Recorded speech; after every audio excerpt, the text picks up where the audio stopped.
My guest today is Brian Weisfeld, co author of four middle grade books, both fiction and nonfiction, as well as the founder of the Startup Squad Foundation, a nonprofit dedicated to teaching kids about entrepreneurship. Today, we talk about how a personal mission can drive your writing career, the differences in writing fiction, nonfiction, and graphic novels, what Brian has learned through some ups and downs in publishing, how to come up with out of the box ideas for book events to promote your work, and so much more. I hope you enjoy the show. Hey, Brian, welcome to Creative Inspired Happy. I'm so happy to have you here. Well, thank you. I am feeling creative, inspired, and happy, so I'm looking forward to it. Well, it's so great to have you on the show because you and I actually met years ago when I was running an in-person book club for writers here in the Bay Area. And so I've just been, I'm so happy to watch your career from the launch of your very first book, The Startup Squad, book one, all the way to now 4 books later with You're the Boss. So I'm excited to get into this. You are, as I said, the co-author of 4 books, and also you are the founder. Are you also a CEO maybe of the Startup Squad Foundation? And so I would kind of love to have you tell everyone how you came up with this idea. How did you come up with a personal mission, and why did you just decide this was an idea that you had to pursue? Yeah, so I'll try to give you the relatively short answer, so we don't take up our whole time talking about this. But my career path is probably unlike anyone that you've ever had before, and I might be your only guest who is an author but not a writer, which we can get into secondarily. But I'm a business guy. I spent my career helping entrepreneurs build businesses. But I've got 2 daughters, and when my older daughter was 8, I saw her selling Girl Scout cookies and running a charity bake sale. And I realized that these were life lessons she was learning about taking a risk and dealing with rejection and talking to strangers and looking people in the eye. And obviously, all the business stuff that she was learning as well. But I just thought that educational stuff, those life skills were really cool. And I didn't really think that much of it other than it was a cool experience until about a month later, I was laying in bed reading books with my daughters. And I just got tired of a lot of the princess, fairy, unicorn, rainbow stuff that gets peddled to girls. I wanted there to be more inspiring books, and this was 10 years ago, so it's a lot better now than it was. But for whatever reason, literally laying in bed reading books with my daughters, that was when I thought back to that entrepreneurial experience, and I said I'm going to create this movement to get kids, primarily girls, interested in starting their first business. And why did you decide that books was one of the ways to do this? Yeah, so it's interesting. I thought of it when I thought of it as books and games and apps and in-school programs and after-school programs and this sort of whole broad spectrum. But I thought by launching with a series of books, one, 8 to 12-year-old girls are avid readers. And I also thought that having a publisher behind me would give me some credibility to the whole thing. And it made business sense. It might not have made a ton of sense considering I wasn't a writer. So it took me a lot longer than most. But that was sort of the vision, and it's now branched off into other things, including, as you mentioned, the Startup Squad Foundation, which is a nonprofit arm that I have that's specifically focused on teaching entrepreneurship to girls in underserved communities. I love this. I really love that there was something that you believed in personally and that drove you to, embark on this incredible journey, really. And I mean, it speaks to your experience, right? As an entrepreneur, right? You see there's a gap in the market and you're saying, okay, how do I fill this need here? Um, Yeah, there was something I wanted for my daughters and it didn't exist. And so, right, that entrepreneurial mindset is, well, and you got to go make it yourself. Yeah, and I love that because my daughter is around the same age as your girls. And so I remember when your first book came out, I was so excited to pick up the Startup Squad, and Reese just devoured it and recommended it to all of her friends. So tell me how you got started. Well, first of all, maybe explain when you say you're an author but not a writer. Yeah, so it's funny. This is when my younger daughter was in, I think, third grade. She got into an argument with her teacher about this. I'm an author. My name is on the front of the book. Now 4 books, but I'm not a writer. I work with a co-author who is a professional writer. While I spent 3 incredibly challenging and humbling years sort of learning about the industry, learning how to write, taking writing classes, hiring freelance editors, really trying to hone my craft, not thinking that I'd be the person to write at the end of the day, but knowing that I had to do it well enough to beta test it, and also have a sense of, once we hired a co-author, what are some of the things we're looking to do. So I spent all that time learning how to write, but I didn't think I'd be the person to write it at the end of the day. So I work with co-authors who are professional writers who do in 2 months what I couldn't do in 5 years. And so I describe myself as an author, but not a writer. And as I said, my daughter's third grade teacher was using those terms interchangeably, and she raised her hand and said, "No, no, no, no, no." I think it's actually really interesting because I have seen you firsthand really immersing yourself in the research. I mean, as part of our book club, it's a book club. It was a book club for writers, and you were so diligent about reading the books and making sure that you were contributing to when we took the books apart, analyzing them, that I believe that you could write these books if you wanted to. But I love that you have a respect for this craft, and that maybe you could say, you know what, like, my expertise is in the ideating, and the guiding, and I'm more of an editor, and I'm going to work with someone who is a professional writer. And as a writer myself, I appreciate that. Yeah, absolutely. My time is much better spent on the other stuff, and the finished product is going to be much better by having a writer actually work it. And you referenced back to our book club, and I do have to say that when I was first starting out, someone said to me, "You have to meet Evelyn." Like that, if you're a writer in the Bay Area, you have to meet Evelyn. And so it made that introduction, and you sort of took me under your wing and introduced me to this incredible community of writers in the Bay Area, and have been an amazing help to me over the years. So I Oh, thank appreciate that, you. and I want to make sure everyone out there realizes who we're Thank dealing with you. right now as well. That's so kind of you. And I'm just really excited because now with Creative Inspired Happy, we're able to expand this community online. And so now our book club for writers is kind of everywhere, right? Yeah. So like, I love that. Even though I do miss going to the coffee shop and seeing you in person, it's there are pros and cons.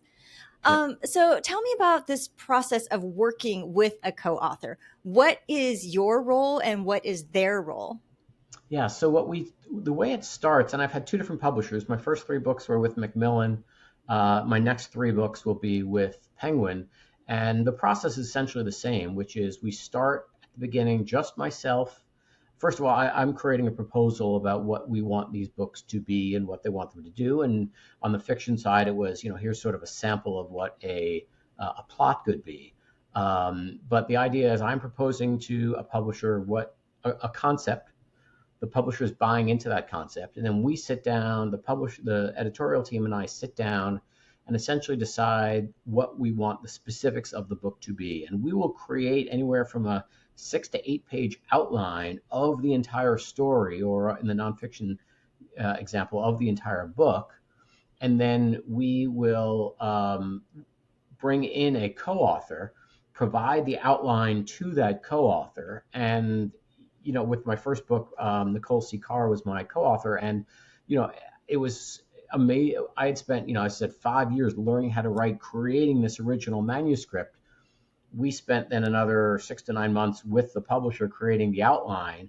We sent it to her, and I think it was 8 weeks later, she sent us back 20,000 words that barely needed the edit. And Wow. it just, the talent to be able to do that really blew me away. So what happens is, we take this outline, we send it over to the co-author. The co-author essentially writes a first draft. Myself and the publisher get very heavily involved in the editing process, me less for language and more about the content and what we're trying to do, and making Mhm. sure that we're not talking down to kids, which is very important to me. And that the business concepts that we want to weave into the story are there, but at the same time we're not hitting them over the head with it, because I know that's going to turn kids off.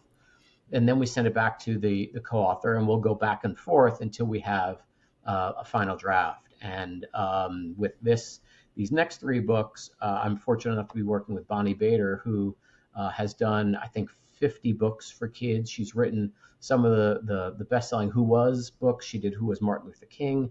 She's done books for American Girl and other huge brands. And so it's been amazing to be able to work with her and get this one out there. Oh, that's fascinating. So really you are an author because like I said, you were coming up with the main ideas to start with, but you are also wearing the hat of an editor. I mean, what you're doing is you're developmental editing. So not the copy editing, not the Right. grammar and punctuation, but you're really guiding the ideas, shaping the plots for the fiction.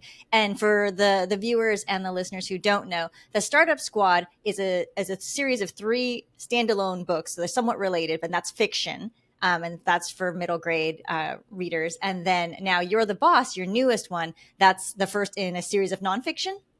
So this is the first nonfiction. As of right now, it's a standalone, but we'll see. There's certainly a lot of things to cover. So this one is just everything a kid needs to know to start a business. Okay. And so let me go back to just a little bit about the Startup Squad. So the best analogy I have for the Startup Squad is the Babysitters Club, which most people are familiar with. In the Babysitters Club books, the girls are running a business, but the narrative doesn't focus on the business. It's more about the relationships between the girls and their lives. Well, the Startup Squad books are the same thing. They're these four sixth grade girls, and the narrative is more about their friend issues and family issues and school issues and the pets and all those sorts of things, but they happen to be running businesses. But what's unique about what we do is the back of each book then has a nonfiction section. And we Hmm. say, hey, remember in the story when the girls made that big sign for their lemonade stand? Well, that's called marketing. And here's some marketing tips you can use for your business. And so what that does two things. One is, I describe the books as part inspiration, part information, and part aspiration. By having the nonfiction section, it allows the narrative to be less didactic and more just inspiring. Let's read a fun story about these girls who run a business, and maybe I'll want to start one too. And then once they get inspired, we have the informational section, the nonfiction section, to help them do a better job of starting their own business. And then the back of each book has an interview with a girl CEO, because we Oh. want the readers to know that just because they're a kid, it doesn't mean they can't run a big business. So that's the aspirational part of it. And so now with Penguin, we're now creating this one's nonfiction, just everything a kid needs to know to start a business. It's not gender specific. It's for all kids. And then after that, we are going to do two more books in the Startup Squad series, but we're going to do them as graphic novels. Oh, that's fun. So that's exciting because now you have a co-author. Do you still have a co-author doing the writing, but then also an illustrator? We've got now adding another member to the team. Exactly. So Bonnie is doing the dialogue, and we brought in an amazing artist to do the images. And so this is yet another new experience for me. I'm having to provide comments back on art, which my art skills are worse than my writing skills. So it's been an interesting stretch. But tell me about how that works. Did you have to provide kind of an overarching storyboard with like, I don't know, the cells in the page look like this, like a big cell, small cells, that sort of thing? Or is it mostly like you say, hey, this is what I want the story to be, and then Bonnie kind of took care of that, or working with the illustrator? Yeah, so again, multiple steps in the process. So it started with myself and the editors creating an outline. What do we want what do we want the story to be? What's the story we want to tell? And I think in this case with Bonnie, I think we're even a little less specific, and just we brought her more into the process, and it was more about, you know, these are the characters. Luckily, we have three books, so we know the characters. The characters are set. I was able to send them pages of character studies about each of the characters. We also have art because we've got three covers Hmm. for these characters, so we know a little about what they look like. So I think it was more about, these are the type of business we think they should run, and here's the arc of a story. And then Bonnie was sort of involved in that, creating that outline as well. Then she went off and created the script. We went back and edited the script a fair bit. I remember saying, that the story looks great, but I can't think about the business lessons that are going to be in the back of the book. I think we were missing a little bit of that element. So we went back and sort of said, we need a scene where this sort of thing happens or this sort of thing happens, so we can create that business concept. And then once we had the finished outline, we then sent it to our illustrator. But as I said, along with, here's what the characters look like. Hmm. And now, while that is a benefit, all we have are three still images of each of these characters from the covers of the book. She's got to make, I don't know how many hundred of them in the different things. So she actually came back to us with, okay, here's a couple of different scenarios for this character. Here's that character showing a different range of emotions and range of outfits and in different positions, because we really only seen them head on. We'd only seen these characters from the front cover. So that was sort of a different experience, and then just sort of working back and forth. But in terms of the direction of, is it a full panel? Is it a side? Most of that came from the editorial team. Okay. I think they've provided a lot of that sort of storytelling element, the visual storytelling element of, let's bleed across the page, or let's do that or that. That's, I'm totally out of my league. I'm going to leave that to them. And That makes sense that they have that yeah, expertise for graphic novel storytelling, which, like you said, it's yeah. a different kind of storytelling. Yeah, I So, did. I did. Sorry to interrupt, but I did actually. I'm looking at my bookshelf. I did raid my daughter's bookshelves, and I pulled, I think, about 30 graphic novels off of their shelves. And so I was, for a while, sort of going through them and just getting a sense of that storytelling, and really just learning how to read a graphic novel, which I still don't know how to do. And I probably ask you that question. I ask authors that question a lot of times, like, how do you read a graphic novel? What's your brain process? Because I'm still I'm a prose reader, mhm. and I never really read comic books as a kid, so I just wasn't sure how to integrate the art, and still not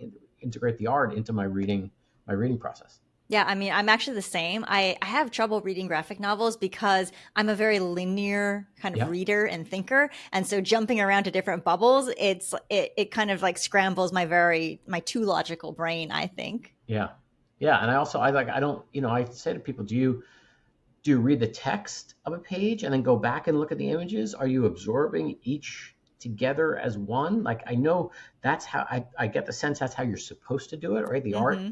and the words are supposed to marry, so you should sort of study a frame and then move on to the next one. But I'm still trying to train my brain to do it. My brain wants to hop to the words and then go back to look at the art. Yeah, Yeah, that we'll makes get there. sense. Luckily, the book, it takes a long time to make them, so I have until 2026 and 2027 until I have to, know much better about graphic novels. Yeah, I mean, it sounds like you have a great team too, so Yeah. that's fantastic.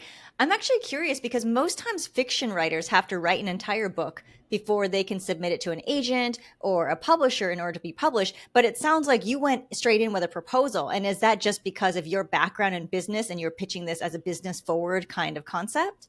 So we'll have to separate that into two, which is the original Macmillan deal and then the other one. Mm-hmm. With the original Macmillan one, I spent 3 years writing a 42,000 word manuscript, and pitched it to agents. I had two offers of representation, both from agents that frankly I had no business working with. One of them was more commercial, one of them was more literary.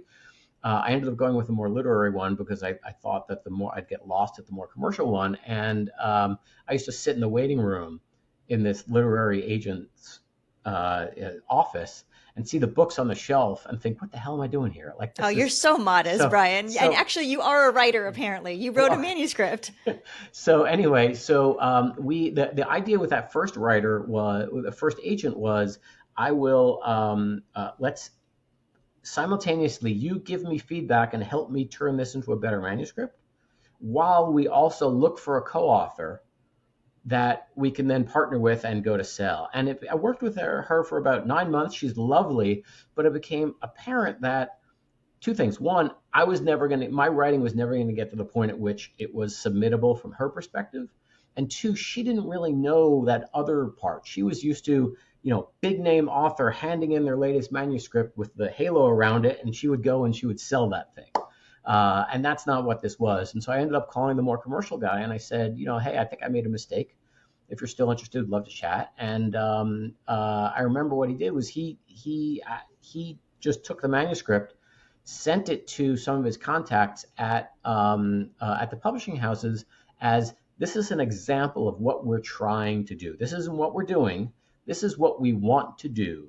And frankly, before I even had the paperwork signed with them, we had 3 book offers from Macmillan and Simon and Schuster, just upon the idea of, let's make a novel series to inspire girls to open their first business. Here's one example of how to do it. And so my first meeting with Macmillan, they had the manuscript on the table, and I was like, no, throw that away. It doesn't matter that it was actually very funny. My wife had a hard time with me throwing that away because she was my primary editor, and so she got so close to all these characters. But I said, I don't know what I'm doing. My goal is, I don't care about seeing my words on the page. My goal is to reach and inspire girls. How would you do it? Let's talk. Let's start from scratch. And we totally did. My book was a single protagonist story, and they ended up being these four girls, and we just totally created it together. Now, fast forward to Penguin, that was a nonfiction pitch. And so for nonfiction, yeah, you don't have to write it. You just have to have sort of a sample chapter, but more of just the story of what a proposal of what that is going to be, what the content's going to be, the marketing and all those sorts of things with a sample chapter.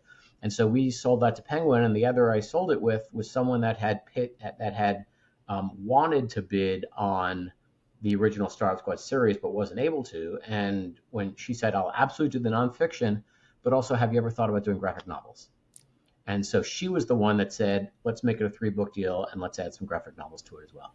Okay, there's so much that I love about this story, not just the core story that you told, but also the fact that you had an agent and then you were bold enough to say, you know what, this is not working. I'm going to go back to this other agent instead. And you were not afraid to say, hey, look, I think I made a mistake. Because I think that this is maybe the business part of you that's speaking, where a lot of creatives, a lot of writers, we once we get an agent or once we have, a deal or something, like we just want to hold on to it because it was so hard to get there. And we're so afraid that if we say no to the bird in the hand, like there's nothing else out there. Right. So I think that was extraordinary that you did that. And what I also saw in that story was that just because an opportunity passed, with that editor who wanted the Startup Squad, but couldn't bid on it, in the long run, that still came back to help you build this incredible thing that you're building. And so it's just really hard to predict, where relationships, even no's or even that didn't work out, are going to come to pass to help us in the future.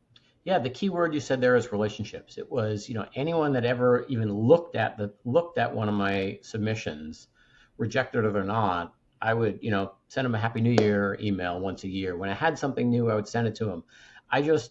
We just announced the latest book, and I went back to the people that turned me down, not to rub it in their face, but just to say, hey, just an update on what's going on here. The book's coming out. I hope all is well with you. And it's just, these are relationships. Just because they say no to one thing does not mean they're going to say no to everything. And they're also, we're all people, right? It's just, it's just relationships. Yeah. And so I do want to ask a question about relationships, though, because I think that there's a myth in publishing that you have to have contacts within the publishing industry in order to ever get published. And for the most part, almost everyone I know who is a published author did not know anybody in publishing beforehand. Like I know I cold queried each of my agents and I didn't know any of my editors beforehand. And is that kind of the experience that you have had? So mine is different, and again, I come from the business perspective. So as I said, everything's going to get turned on its head. When I had this idea, I absolutely knew nothing about the publishing industry. I knew no one in the publishing industry. Frankly, I wasn't even much of a reader, to be honest. I read nonfiction. I read business books. That was about it. So one of the first things I had to do when I had this idea, as a matter of fact, well, I keep it on my desk. I went out and I bought Writing Children's Books for Dummies. Oh, okay. I love this. You're going to tell us how you researched and learned about this industry. That was how I started. As a matter of fact, I remember saying when I told my wife the idea of what I wanted to do, she said, "I love the idea. Now what?" And I said, "Well, now I have to write a book." And she said, "No, really, now what?" For me, again, knowing that a warm introduction is always better than just a cold email or something like that. I went at it like I would any business opportunity. So there is a well-known children's book editor who lives here in the Bay Area. I just knew I had to, I wanted to just not necessarily a picture. I just wanted to bounce this idea off her and just sort of learn. I went through, I think I remember she had 700 LinkedIn contacts and 1,000 Facebook friends. And I went through every one and I found 3 people that we knew in common. And I went to one of them and I said, hey, let's just, can we get together? I want to bounce something off of you. And I sort of explained to her what I wanted to do and asked her if she'd be willing to make that introduction. And she did. And so that was how I found it. But literally, 1,700 contacts one by one, trying to find someone that I knew. Absolutely, there were other people that I cold emailed, but for me, everything, the two agents came from warm introductions, and yeah, and then the publishers just came from through the agents. But then yeah, through so Okay, yeah, but I love that because actually you're saying the same thing where you didn't know no. anyone at the start, but you found your way in through like, the way that works for your brain, your personality to kind of get to know and research the industry. And it's not like, you happen to have a brother who was, No, the editor for no, Penguin. not at all. And that's why these conferences are so valuable, especially in my space. The SCBWI has these conferences where they bring prospective authors and editors together. Or I went to the San Francisco Writers Conference many years ago just to sort of pitch people and meet them face to face, and have a meet them over a cup of coffee and just develop those relationships. But yeah, I didn't know anyone until I got into it, and then I knew someone. I told someone I was working on. It's like, oh, my cousin's is an agent, or I know this person, and so was able to work it that way. Yeah, that's super interesting. Okay, so I don't know if you're willing to share some of the ups and downs of your publishing career and dealing with publishers, but if you are willing to share kind of maybe what you've learned or, maybe something people don't know about publishing and yeah, kind of like how you continue to move forward in this career that isn't, I think a lot of people think that once you become a writer or an author, then it's all just like sunshine and roses. And the truth is, it's a job, right? I mean, it's a career and there are going to be good days and bad days. Yeah, I think the first thing was for me, the publishing industry is an industry. It's a business like anything else. It has its own customs and norms and lingua franca and all these wonderful things. And so you have to learn how that industry works. And frankly, that's one of the things that was so beautiful about this book is it talked to me a little bit about gave me a little bit of a framework of how the industry works. So understanding how the industry works, but also you know, it's an industry, and so these are people's jobs, and things change. So let's see. We already talked about the fact that I've had two agents, actually, sorry, three agents, because the agent I ended up going with, who got me the Macmillan deal, ended up leaving the firm and going somewhere else, and so I picked up a new agent inside my agency. So three agents. Macmillan, the imprint that I signed with and that released the first book was shut down during COVID. So I was given to a different imprint and a different editor. That editor ended up leaving 5 months later. Oh my gosh. And yeah, so that was, and then also it was a disaster. I had a deal where I was raised money to donate books to kids in Appalachia, and Macmillan didn't actually even print enough books to fill that order when it first came out. So it was just that was ugly. They did right by me by the end, and I know a lot of people there, and it's a wonderful house. I highly recommend, but these things happen everywhere. Penguin, the editor that brought me in, that was so excited to add the graphic novels to the nonfiction book. She left before we started working on the book, but she said not to worry. I'm going to pass you over to the publisher of my imprint, so you'll be in good hands. Not to worry. He retired. Then before we started working on the book, and so then I was sent to yet a totally different imprint, and I'm still with that team. So the publishing industry, yeah, it's an industry. People leave, editors leave to go to other jobs. They do other things. They write their books. They leave to go publicize that. And yeah, and then ups and downs. I had, when I was first starting, I had a writer tell me that, I had an editor at a publishing house tell me that my writing for children was so bad. My writing for kids was so bad, she was surprised to find out that I actually had children. Oh my gosh. Wow. Brian, how did you Yeah. even continue on? Yeah. Yeah. So I'll back up to one other was the first meeting I ever had with someone in the publishing industry was the friend of a friend who was an agent. And I just gave her the whole picture about what I was trying to do. At this point, I didn't even have a manuscript. This is what I'm trying to do. And at the end of the meeting, what she said to me was, if you were my friend, I would tell you not to waste your time. Oh, wow. So that was the first ever meeting I had in the publishing industry. The other one was I was probably about 6 months into the first draft, and I went to a conference where you could submit the first 10 pages for a critique from an editor, and yeah, she was brutal. I mean, to be honest, she was right. I mean, the writing it was awful. I was just getting started. I mean, I didn't really know what I was doing. I was like, oh, this is easy. Um, but she was referring to the dialogue, and the dialogue was just so bad. She said, I can't believe you actually have kids. Have you ever actually heard them speak? Do they really sound like this? Wow. And so that was actually a big moment for me, because at the same time I had come from a different conference where I met an editor, a freelance editor who loved the idea of what I was trying to do, but he said, "Look, I'm a freelance editor. I've got a young daughter. When she's 10 years old, this is the book I want her to read. How can I help?"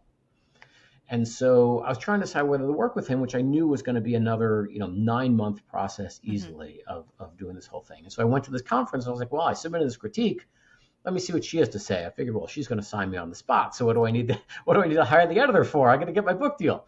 And then she said, yeah, I can't believe you actually have children. So the conference was in Carmel, and I went. I left the conference right after that critique. The conference was ending. I left and I sat on a park bench in Carmel, and I've gone back to visit this bench before, and I just thought about what do I want to do? Here's my decision tree. She says you're awful. It's never going to happen.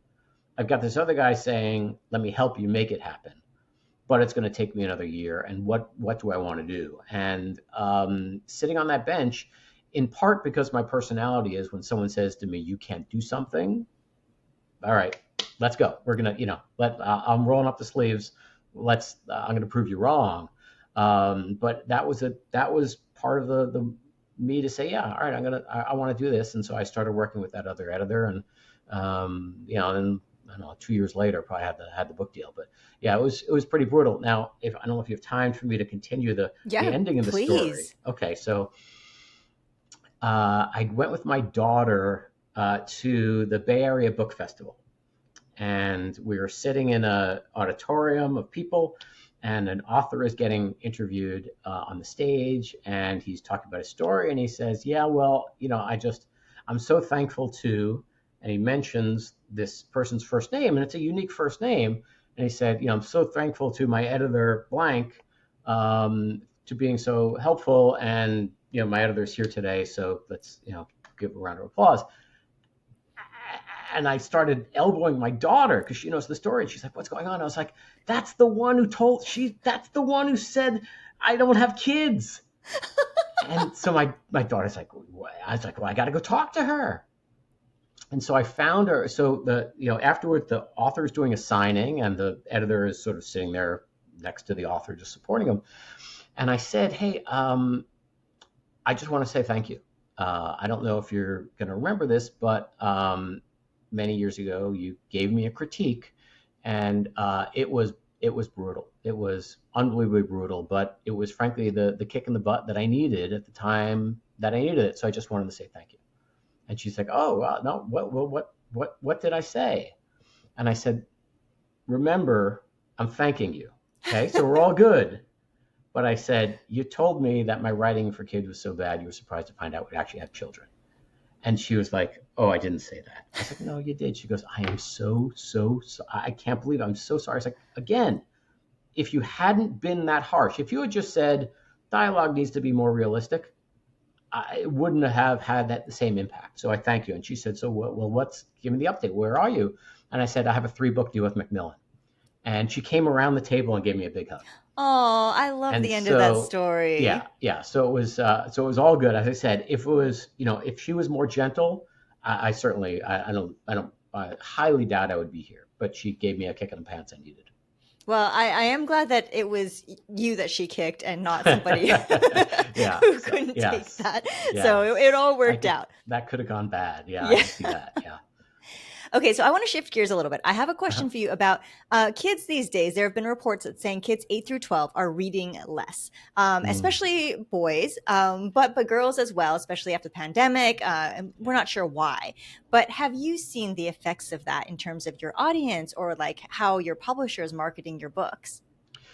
So it's interesting that you say that because while I can't necessarily say I've seen the effects of it, just because I don't, I've got backlist books that are no longer with the editor, with the publisher that existed, and I just launched this book this week. I did read two stories this weekend about the exact topic. One of them was looking at my desk here. One of them was in Publishers Weekly. They had a whole story about middle grade and what's going on in middle grade, and people aren't reading as much and they're on their phones, and the whole story. And then the other one was in the Sunday New York Times. There was an op-ed written by a woman who got so frustrated that she couldn't get her 13-year-old daughter to read. She said, if you finish this, gave her a book. I think she got recommendations from a friend. So sort of a personalized recommendation. She said, if you read this book in a month, I'll give you $100. And so this, I literally just read this editorial, this op-ed this weekend, and it was like that. This daughter just, why would I read? Like, never would think of it. Also, because reading was associated with things they had to do in school, and so this $100 sort of may or may not have opened. She enjoyed the book. She actually asked to read the second one in the series. So whether it turns her into a lifelong reader or not, I don't know. So it is top of mind. I haven't seen it with my book, but it's certainly an issue. It's a question as to, for me also, the movie industry, which I spent some time on early in my career, booms and busts depending upon the content. Is there just maybe there hasn't been a hit book that hasn't come out and brought new readers to the market. I don't, maybe is that part of it? I don't know. Or is it just that people are on their phone and it's hard to compete with what you're with scrolling and seeing? It's a good question. So I haven't seen it, but it certainly is top of mind. Well, I mean, I hope that if this is just part of the bus cycle, that things come back. Yeah. And on that note, so we have a question from one of our community members in Creative Inspired Happy. Beth S. is a retired school library media specialist, and she would like to know if you have any middle grade book recommendations, either fiction or nonfiction, that she or others can read herself or share with their children. Yeah. So one of the things that I try to do, because my focus is entrepreneurship for kids, is I try to read everything that's out there that's entrepreneurship related. So I'm looking at my desk is what I have here because I've got a few different things that I will suggest. One is this came out I think this summer, and a new one is coming. I think in a couple of weeks. This is Mia Madison, CEO. This is a middle grade novel about a girl who just is in this one. She runs different businesses, and now she's like consulting to someone to help friends start a business. And Hopscotch Girls is a very similar story to mine. It's a girls empowerment program that is just trying to create more empowering influences for girls. So this one recently came out, and I enjoyed. And then the other one, I've got actually one other here I'm going to grab. Nonfiction. This is How to Turn $100 into $1 million. This is a great book it's been around for a few years about just teaching kids more about how to save money and grow money and banks and those sorts of things. It's got a little bit about how to earn money as well, but they just did a new version of this one. An updated version of it. So that's a good one. And then the last one is, this is on those I just finished. This is on my to be read pile, and I just picked it up. We talked about middle grade being booming and busting. All the Buzz is a very popular UK fantasy kids book, has just come to the States and has got a tremendous marketing budget behind it and is getting a lot of buzz. And supposedly the book is amazing. I haven't picked it up yet, but it's called Impossible Creatures. And so you may have heard or seen it. I haven't read it yet. It's supposed to be the next big thing. And so hopefully this will be the thing that brings a lot of middle grade readers back to reading. I would love that so much. Yeah. Okay, I have one more question for you. Sure. And that is, you are so creative with book events. So you not only are able to promote and sell your book, but you do things like entrepreneurship fairs where you invite kids in the community to come and showcase their products that they're making, the businesses that they're running. Tell us a little bit about that. And then also, I think maybe advice for other writers on how they can come up with ideas that are out of the box for events and ways to promote their books. So, first of all, again, this whole journey hasn't been about me. It's about getting kids to start a business. Not that I think every kid should grow up to be an entrepreneur, but I just feel so strongly these life lessons, the self confidence, the self esteem that kids get from just a lemonade stand is life changing. And so, anytime a spotlight is on me, I will try to reflect some of that back onto the kids. So, when I've done TV appearances, most of them has been with a local kidpreneur by my side. So for a book launch, instead of instead of the traditional invite your friends and have a discussion and have a lovely event, I'm holding a children's business fair. So I have right now 15, will soon be 20 8 to 16-year-old kids who've started their own businesses, or some of them who never have, and they're going to give it a shot. They're going to set up tables at the book launch, and I'll be there to meet and greet. But this isn't about me. It's just people can go and shop and support these amazing kids, and hopefully bring their kids and inspire them to start a business as well. And do you have any advice for other writers for coming up with ideas like this that dovetail with what they're doing?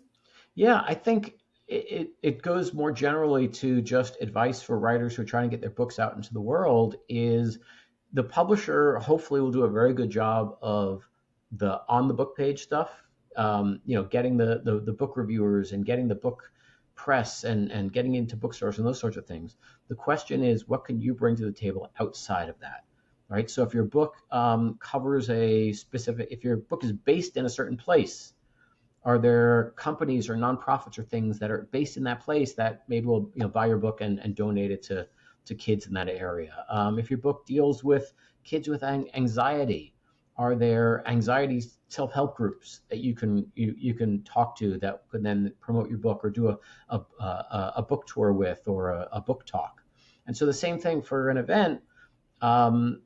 I know a lot of writers are, more introverted, and I just want to have my friends and family come and celebrate the moment, and that's great. But if you are trying to do something bigger, what can you do that's different? So yeah, as I said, if it's if your book has a kid with anxiety, maybe it's a discussion with you and a mental health professional about ways that parents can help their kids with anxiety, or maybe and have that be as part of the discussion. So think about themes or locations or things that are in your book that make it unique, and then how can you leverage that? And that's where cold calling comes in. Just reach out to someone and say, hey, I've got this book I think you might be interested in, love to send you a copy, and if you think it works, maybe we can talk about ways we can do things together, because it's going to help them as well in advancing the cause that they care about.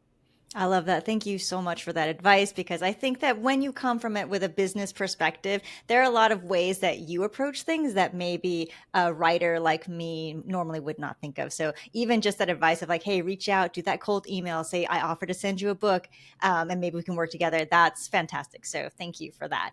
And then since we're about wrapping up, where can everyone find you online? You, or if you want to reflect the attention away from you, your foundation, where they can get your books, where we can find these kids and their businesses?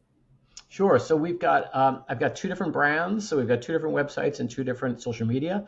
The Startup Squad is our what we call girl targeted, boy inclusive program. That's thestartupsquad.com, or at the Startup Squad. On there are links to our foundation, as well as on our website. On that website, we've got videos of over 100 girls between the ages of 6 and 16 who run their own businesses. So both as inspiration, as well as if there are any other girl entrepreneurs out there, we'd love to help tell their story. And then You're the Boss is the new brand. You'retheboss.com is the website, and You're the Boss book on social media. And we are just starting to get out there and promote lots of tips for kids about how they can start their own businesses, and for parents about how they can support their kids doing the same thing. Fantastic. Well, thank you so much for being here, Brian. I'm so happy that you exist in this world, that you're doing such great things, and that our paths crossed so many years ago in the literary space. So thank you so much. I'm happy to do so. And as I said, it's you're what you've done for the community, the local community, and now for the broader community is really a gift to the industry. So thank you for what you do, and I'm happy to be a part of it. Thank you. Thanks, Brian. Want more writing advice and career insight? Join thousands for free at creativeinspiredhappy.com to go behind the scenes with best-selling authors and get access to our book club for writers, creativity challenges, and more. I can't wait to see you there.